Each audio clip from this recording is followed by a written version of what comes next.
Buenos días a todos, a todas.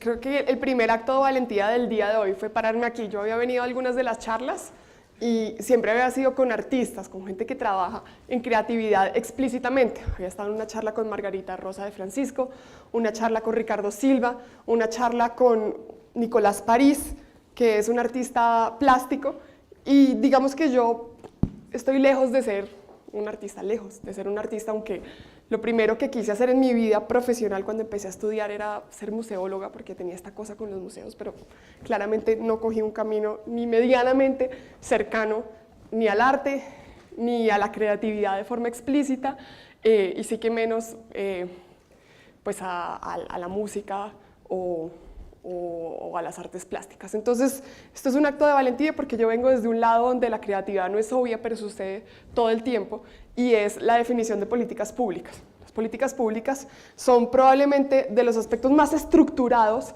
digamos, los procesos más estructurados que hay cuando uno está tomando decisiones sobre cómo invertir la plata de los impuestos que generan ustedes todos los días. Cuando se compran un chicle, ustedes pagan IVA.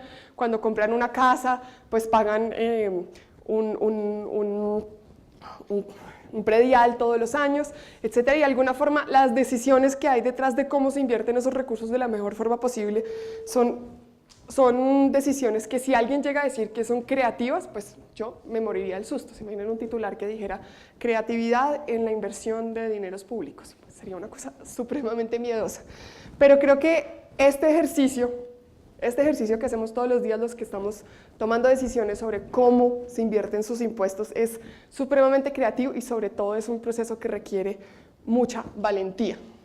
Entonces, este es un cuento, es una foto de un cuento que yo le cuento a mis hijas de una niña que se llama Marilyn, que vive en un orfanato, y una de las fotos que más, pues de las ilustraciones de este cuento que más le gusta a mi hija Julia, que tiene 3 años, es esta en la que Marilyn se para enfrente del tigre y le hace cara, usted no le tengo miedo, mientras las demás niñas se aferran a las faldas de la monja que las está cuidando.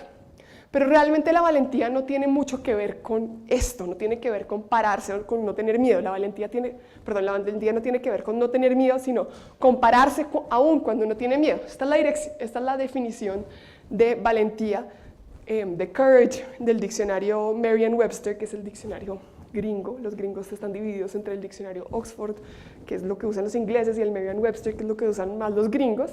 Y lo que dice es que la valentía es la fuerza mental o moral para perseverar, emprender y sobrepasar el peligro, el miedo o la dificultad. Entonces, en esencia, lo que nos está diciendo es que el coraje no es, la valentía no es la ausencia de miedo, sino es la capacidad de pararse aún cuando uno está muerto del miedo. Y esto no solo lo dice el diccionario, también lo dice Nelson Mandela. Esta es su frase famosa, ahora que se murió Nelson Mandela hace unos años, esta fue la frase que todos recordamos de él, y es que aprendí que el coraje no era la ausencia de miedo, sino el triunfo sobre el miedo. Una persona valiente no es aquella que siente miedo, sino aquella que lo conquista. Y ahí empecé a pensar, bueno, ¿cuáles son las cosas que a mí más me da miedo? Si yo voy a hablar de valentía, tengo que hablar de las cosas que francamente me paralizan. Y obviamente, como todas las personas normales, me paraliza que algo le llegue a pasar a mis hijas, a mi esposo, a mi familia. Eso es el principal miedo que yo tengo. El segundo, que no sea capaz de reaccionar ante una situación de peligro y que por no reaccionar termine en más riesgo. Tercero, las cucarachas. Tengo pánico. Las enfermedades mentales me dan mucha angustia, sobre todo porque he visto casos muy cercanos de personas que han destruido sus vidas por enfermedades mentales. Y ahora en este trabajo la Contraloría, pánico absoluto. Y esto es un poquito lo que pasa cuando uno tiene esa idea de subirse al trampolín y que uno sabe que es más peligroso volverse a bajar por la escalera que botarse. Y de alguna forma pasa que lo que seguí pensando es, bueno, ¿a qué cosas le he dejado de tener miedo y le tuve miedo en algún momento? A tomar riesgos. Yo tuve una vida bastante, digamos, libre de riesgos hasta hace 3 años que acepté una propuesta un poco irracional del alcalde, pues al actual alcalde de Bogotá, Enrique Peñalosa, irme a trabajar con él. Yo trabajaba en una universidad, podía pararme desde el púlpito moral y decir todo lo están haciendo mal y yo tengo el modelo que comprueba por qué lo están haciendo mal, y decidí asumir el riesgo de botarme a ser la persona que iba a ser criticada por esos académicos, por esos técnicos que estaban desde un lugar mucho más cómodo del que estoy yo ahora, que tengo la Contraloría aquí encima. A perder, a no ser buena persona, no ser bueno, no necesariamente bueno de hacer actos altruistas, sino también bueno en lo que estaba haciendo. A decir que no y que dejaran de quererme, eso es una cosa que antes le tenía pánico y cometí muchos errores por haber hecho. Y a las chapolas, esas mariposas negras, que pues cuando uno los mira parecen como un perrito tierno desde otra perspectiva. Pero realmente, ¿cómo aprende uno a hacer estas cosas? ¿Cómo aprende uno a perder? Pues perdiendo 1000 veces. Esta foto me la mandó mi mamá, corría el año 96, 97. Yo jugué básquet toda mi vida y tenía un equipo que adoraba y con el que perdimos cientos de torneos, pero todos los partidos que ustedes se pueden imaginar los perdimos. Igual entrenábamos todos los días y de alguna forma eso fue un gran entrenamiento para perderle miedo al fracaso. Y esta mañana, cuando estaba revisando la presentación, mi esposo me acordó de una cosa que yo le había dicho una vez que no me acordaba haber sido tan inteligente, y es que en una forma, digamos como que la tríada de miedo-valentía tenía una tercera patica, que era la necesidad.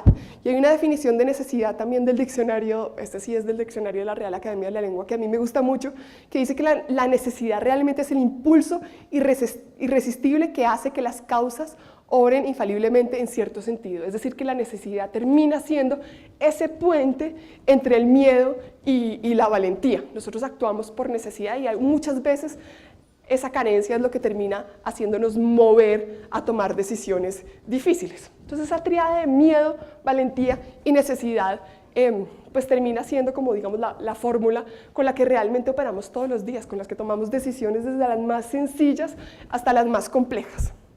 Y ahora quería pues contarles una historia ya de la vida real de cómo hacer para conjugar esa tríada de miedo, valentía y necesidad.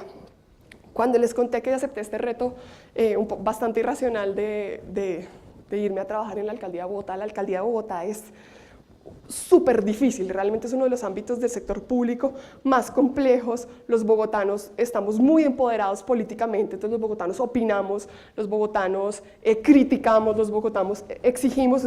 Probablemente sería más fácil hacer el trabajo que yo hago ahorita, que es Secretaría Social de Bogotá, en Medellín, donde hay un consenso más amplio, donde digamos como que no hay esta idea pues no hay tanta conciencia sobre la exigibilidad de los derechos, y pues había como digamos un contexto bastante grande de bueno, aquí no no estoy asumiendo este trabajo para tener popularidad y no lo estoy asumiendo necesariamente para ser muy feliz, sino necesariamente pues lo estoy haciendo es para hacer feliz a los demás.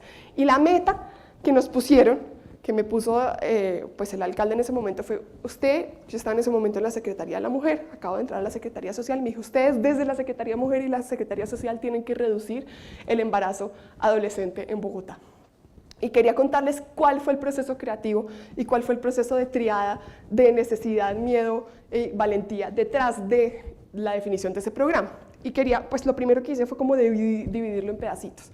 Entonces, ¿qué hicimos? Entonces, lo primero fue definir unas metas, diseñar los programas, fue lo segundo. Después, echar los programas a andar, que es un poquito como cuando uno deja a los hijos en el jardín, que no está muy seguro si está tomando la decisión correcta, pero pues a veces hay que dejar que las cosas crezcan, cruzar los dedos y esperar que funcione lo que uno está haciendo, monitorear las metas y evaluar.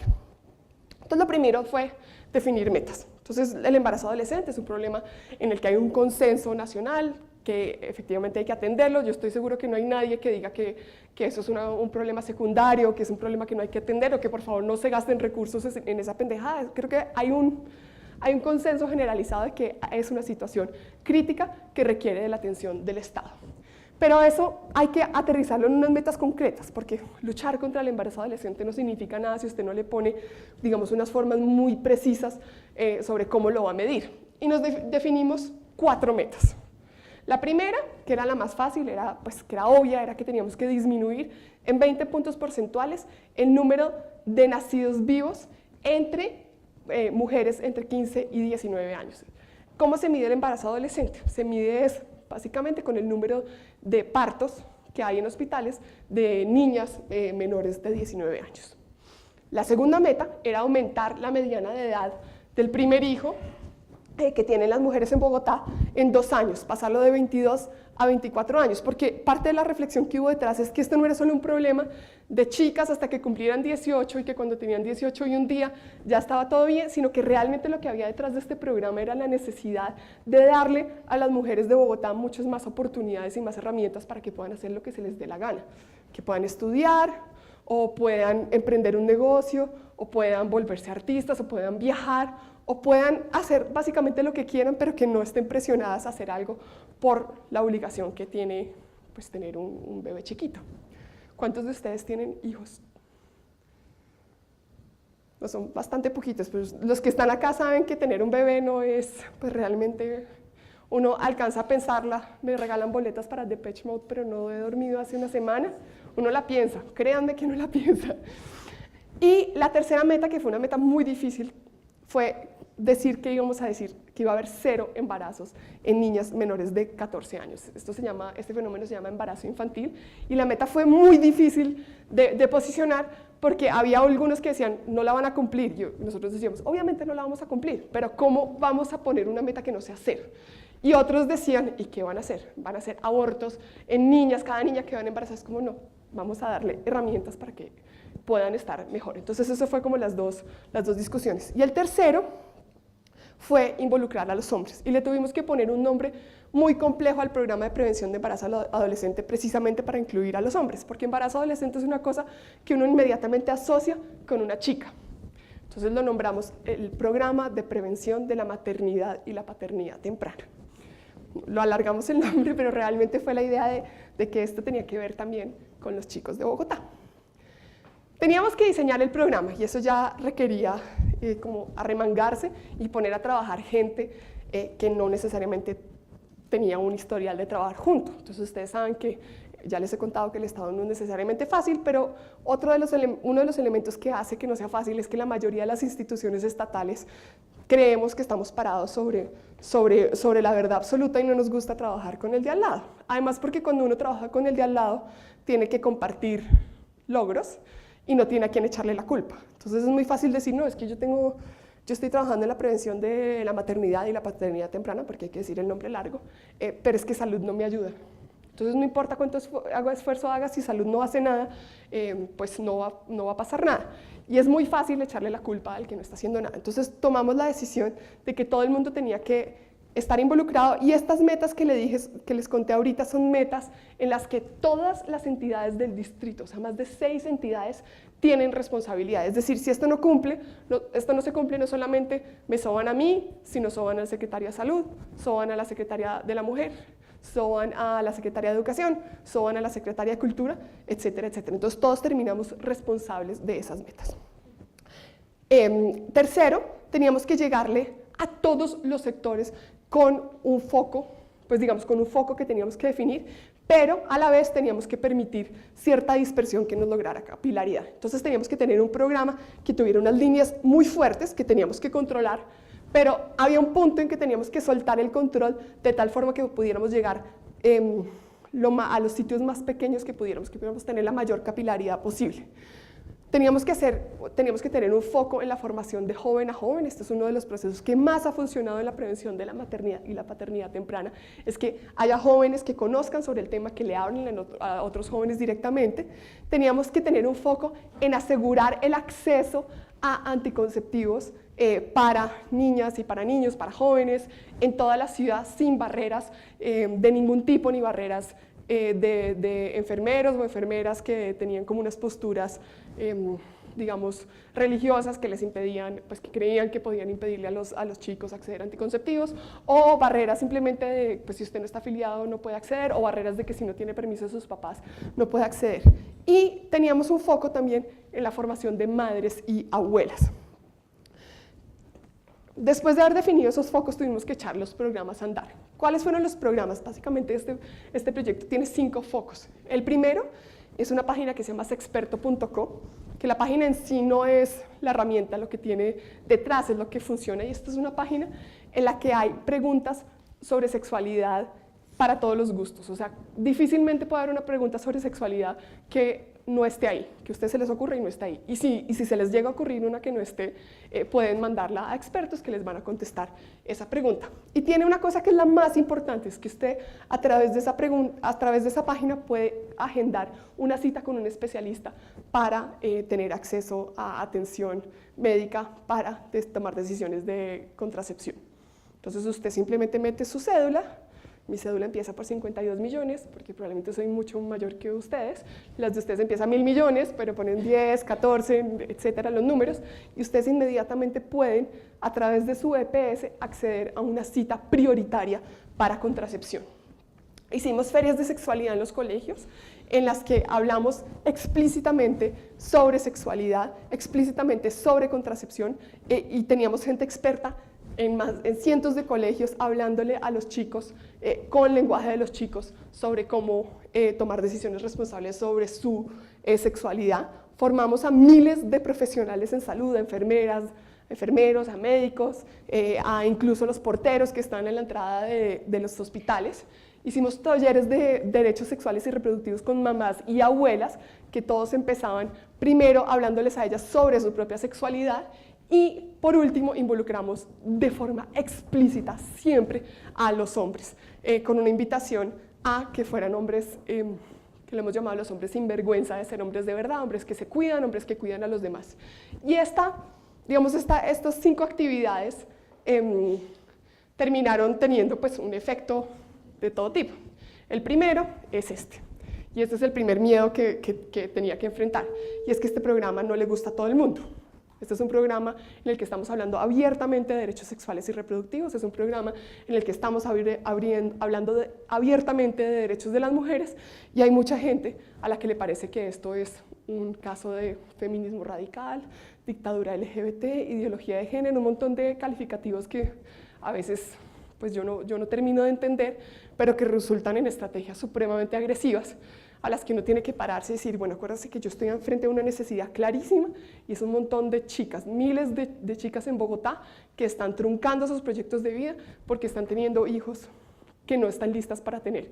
Entonces, esa necesidad me tiene que llevar a enfrentar el miedo, y así uno esté muerto de miedo, y encontré esta foto no sé en dónde, una que si uno esté muerto de miedo tiene que pararse y decir, pues, nada, la necesidad primero. ¿Cuáles son los resultados? Entonces ahí, después de haber planeado esto, haberlo echado a andar, cruzado los dedos para que funcione, esto hay que monitorearlo permanentemente. Esta es información de la Veeduría de Bogotá, no es información propia, para que tuviera un poquito más de credibilidad y supieran que esto efectivamente está funcionando. En 2017 tuvimos, pues la cifra que yo tengo son 9.000 y pico nacimientos en mujeres entre 15 y 19 años. La Veeduría tiene 8.248. Esto implica una reducción por encima del 15% en el número de nacidos vivos en las chicas menores de 19 años en Bogotá.